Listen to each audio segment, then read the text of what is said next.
Colin O'Rourke, Pat Spillane, Joe Brolly up here in our studio. Well, a happy and I'm sure relieved Pat Gilroy at the end of all that. Colin, they did it. They turned it around. Yeah, an amazing thing to turn around, because it looked as if the game was all going Donegal's way. But I have to say I'm glad that Dublin win, because Donegal reduced this game to a shambles, and in a cynical sort of way too. And in the end of the day, the better team won. The team with at least a bit of positive football about them. I think this was the game from hell, and eventually decide with a bit more football ability. And Donegal have only themselves to blame. They had the game under control, and they wouldn't come out with an attack. They could have gone 5 or 6 points up when they had control early in the second half, and they got what they deserved out, which is nothing. And I'm not disappointed, because, you know, we talked about it half time. If that was the face of football for the future, then I think most of us would not be too interested in going to see games.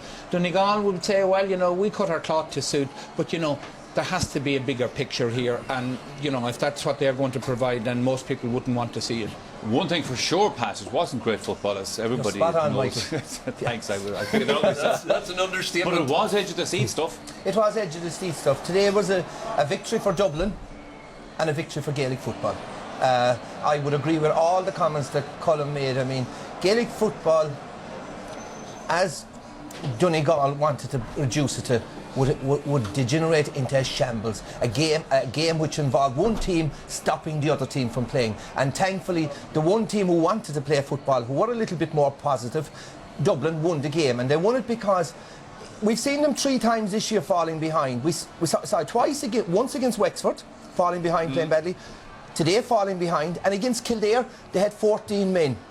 With 15 minutes to go today, they went down to 14 men. And in fairness to these lads, they've shown great composure, great leadership. And what they did at half-time, Michael, was what we asked them, or we said they should be doing. They introduced McMinimum, who introduced more tempo, ran it, but they played the game at a much greater pace. They played the game with much greater variety. I mean, heaven help us when you think about it, that a team who scored 2 points from play actually got to semi-final. But they deserved it.